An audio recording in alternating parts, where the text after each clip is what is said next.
Welcome back. You're looking at an example copy of a PSIU management style indicator report. This is for an anonymous person, a real person. I'm going to show you this and several other examples to help you in the understanding of your own report. So if you're watching this video, you should already have completed the PSIU management style indicator assessment and have a copy of your report handy.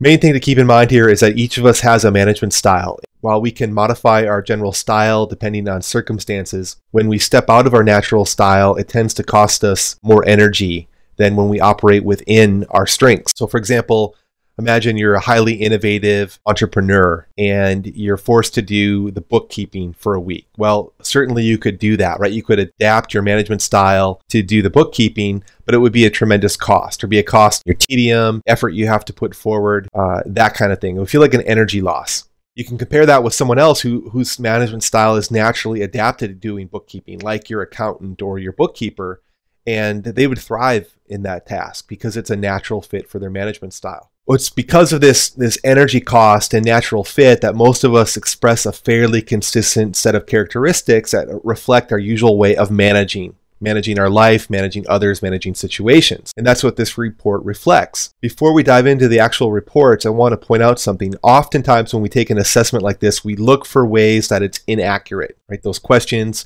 there's 4 questions, hard to prioritize them. And so you're left wondering, does this report actually reflect my management style? And the answer is, of course it doesn't, right? All this indicator does is give you a sense of the patterns that are involved in your management style. And the real value here isn't the specificity of the answers or the numbers. The real value is in the dialogue, in the questions that it poses, and the reflection that it creates for you. So that's the real value here. And that's the spirit I want you to take into this, is an open-minded question. Is this my style?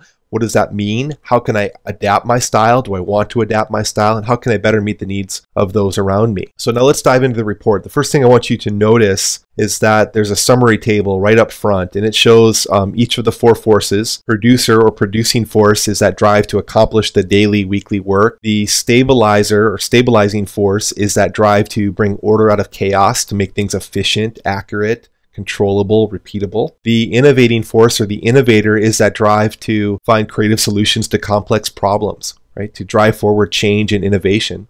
The unifying force is that drive to create harmony in the team and with the clients, to keep everyone on the same page and working well together as a team. All 4 forces are present in each of us in some form. But what I want you to look at, first of all, is the line number 1 here, which shows how you are based on how you answered the assessment. And what I want you to pay attention to is the top 2 highest scores. So for this example report, this was for a project manager. You can see that they scored highest in the stabilizer function and in the unifier function. Now, the maximum score for any one of these is 48 points, but anything over mid-30s is going to show as a higher drive in those areas. You might have 1 high drive or 2 high drives, or you might show that you're about equal across all 4 categories. And what that simply means is if you have a high score, you have a higher drive in that area, and if you have a near equal scores, then you're more of a neutral style. And look, what this person's demonstrating right now is a high drive to stabilize, to bring order out of chaos, and a high drive to unify. Now that makes a lot of sense for a project manager, right? It's exactly what they do in their job. Bring order out of chaos, help keep everybody on the same page and working well together. Now what you want to do next is compare how you are with how you want to be. What you're looking for here are any gaps. A significant gap would be 10 points or more between how you are and how you want to be. Now what the gap indicates is a potential source of job dissatisfaction and a loss of productivity over time. You can imagine going into a job and showing up one way, but wanting in your heart to be a different way, right? To express a different set of characteristics.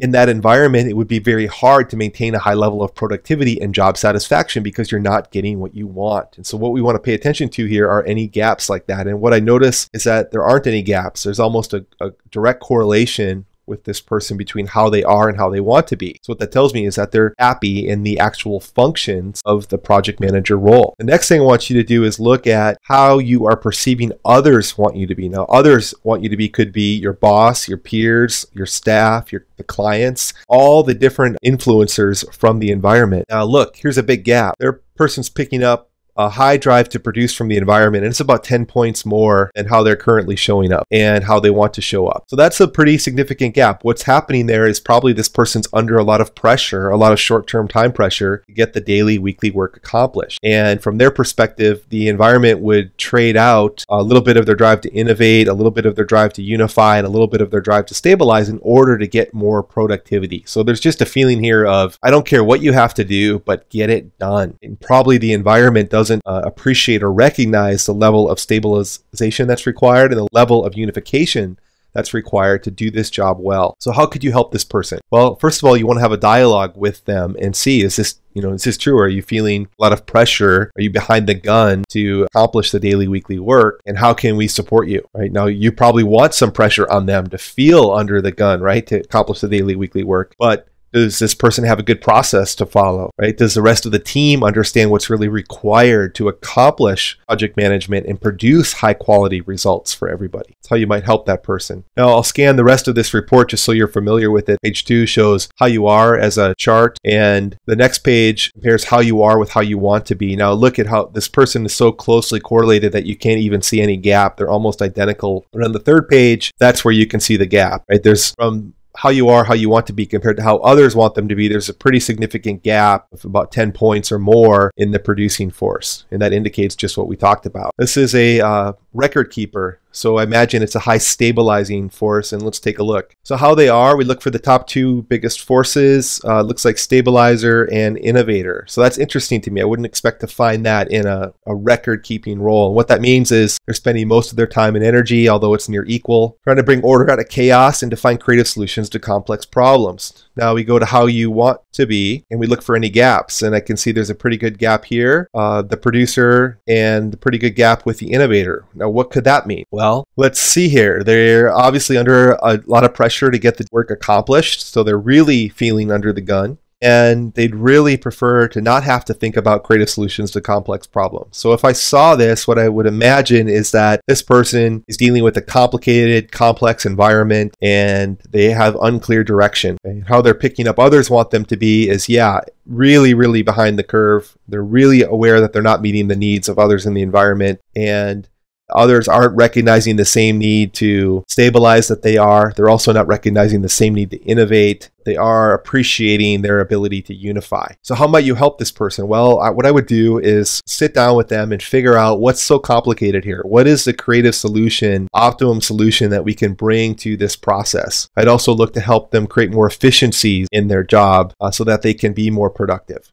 And you can scan these charts. Here's how they are. Notice a gap that tells you there's some potential stress or productivity loss, job dissatisfaction happening, and the final chart shows how all three. Now what's interesting about this chart is notice how they are, and notice that how they want to be and how they're picking up others want them to be are pretty closely correlated, right? So they're not operating in a vacuum here. They're aware that they're not meeting their own desires, and they're also not meeting the desires of the environment. Now a lot of times the desires of the environment influence our own desires, right? Because we all have a natural need to meet the needs of those around us. Let's take a look at one more example. This is for a COO position. It's for a large multi-billion-dollar company. High drive to produce and high drive to innovate. This is a pretty healthy drive to stabilize. So what's happening here, this person's trying to move forward the business, right? They're trying to produce results on a quarterly, monthly, weekly basis. They're trying to come up with new innovations, uncover new markets, and they have a pretty healthy drive to bring order out of chaos, probably look a lot at the numbers, and perform quite a bit of analysis. How they want to be is, if they had their choice, they'd prefer to get a little bit more accomplished every week, every day, prefer to have some more time to figure out creative solutions to complex problems, and they'd be willing to trade out their need to stabilize, right, to analyze, to bring order out of chaos. So ideally, a stabilizing force would be done for them, and they could focus more on driving forward change, shaping the business, shaping the market. And how they're picking up others want them to be is the environment wants some more production. They're comfortable with the level of innovation.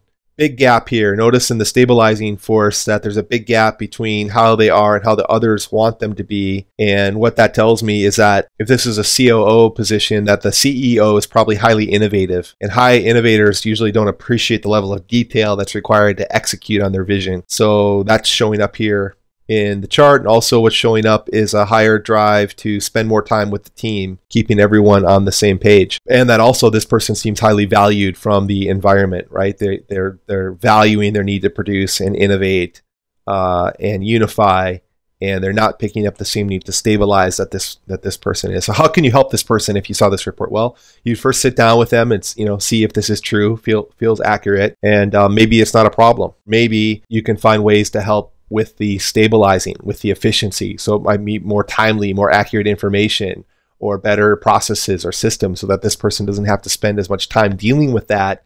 And instead, they can really focus where they want to be, which is producing and innovating more. Okay? I'd also reaffirm to this person that their ability to unify the environment is highly valued. So the more time they can spend keeping the team and clients on the same page, the better for the environment. So this concludes the lesson. I hope what I wanted to do was give you a sense of how to look at your report and interpret it and find some gold here that you can take back into your job. And the final takeaway is that understanding your management style, it increases your self-awareness, helps you to work to your strengths and to know your blind spots, leads to greater success and satisfaction every area of your life when you can collapse the gap, right? When you're showing up how you want to show up and you're meeting the needs of the environment, that's when life and work gets really, really fun, really, really lucrative. This same approach allows you to be a better manager of others too. When you understand other styles, it allows you to build better teams,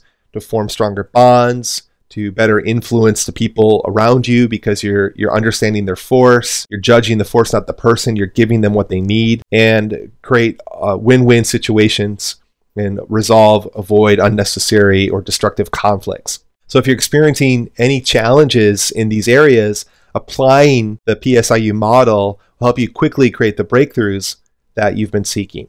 Appreciate you taking the time and interest to watch the video, and just contact me if you have any questions. You can reach me at lex@organizationalphysics.com. Bye-bye.